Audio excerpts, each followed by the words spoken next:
Hey guys, this is the hike to Dripping Springs, which is right there. A spring that is dripping. It's about 7 miles round trip from Hermit's Rest. It's a fun hike because there's not a lot of people here. So if you want to get away from the crowds, this is the hike to do. It's easy to follow trail, and there are some narrow points, but it's not crazy. You're not going to risk your life to get here. But if you want to do it, just go to HikingGuy.com. I have a full guide with maps and everything to get here. But otherwise, here are the turn-by-turn directions. So the hike starts at Hermit's Rest building here by the gift store and snack bar. You're just going to go right through here and follow the trail that goes from this structure around to the actual trailhead. You pass an old kiln here. And this road, the road to Hermit's Rest, is actually closed for most of the year. You have to take a shuttle bus here. And I have all those directions and information on the post on Hiking Guy. So go check that out if you want to get to the trailhead, which is important. And you're going to keep on going straight here on that trail from the building. And eventually you'll come out to the sign here, which is the actual official start of the Hermit Trail.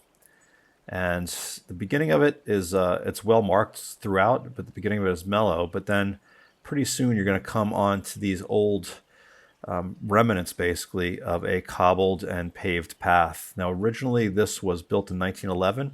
It was cobblestones and then flat slabs of stone laid on top of it. And it was the first trail at the time to actually be exclusively built for tourism. All the other ones were based on mining trails.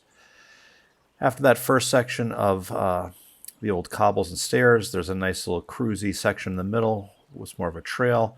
But then pretty soon you're going to come back here to the cobbles. And you can see that slab right there. That's how this entire trail used to be. And you'll still see remnants of that broken. Obviously, nature in the last 100+ years has taken its toll. But the trail is still in remarkable condition, considering how old it is and how harsh the environment is. And when you get to the bottom of the climb, we're going to go straight here. We're going to avoid the Waldron Trail up to the left, which is another fun climb. It's a little tougher to get to the trailhead, but that climbs out of the canyon as well. But to go to Dripping Springs, we're going to go forward. And this part is kind of up and down. It looks on paper to be kind of cruisy and fast, but there's enough ups and downs that it takes quite a while to do it. There's also no water on this hike, so go to the website. I have all the gear recommendations, but you need to bring your water. And this stretch here gets really, really hot in the summer if you've ever done it, so prepare accordingly. And here we're going to leave the Hermit Trail behind and go on the Dripping Springs Trail off here to the left and keep on heading up. Now, the next section is the one that most people have the most problems with. You're going to basically follow the edge of the canyon from left to right over there. And whenever I meet people who have turned around, this is always the point where they turn around. The trail isn't treacherous or dangerous, but if you have a fear of heights or you're not confident in your hiking skills, this can be tough. And you can see here how narrow it can get. And the drop on the right is a drop where you're not going to have much of a chance. There might be a tree or two there, but it's scary for some folks. Now, I've done this many times and I don't have a problem here, and I have a strict policy where I will not risk my life on a hike. And I do this, if you have trekking poles, it'll help. Also, if you're not watching the 360 version of this video, just go to the website. There's a 360 version where you can stop and pan around and actually look down at the edge and see how kind of close it is to the trail. Some of the sections are loose. Again, trekking poles help on those loose sections.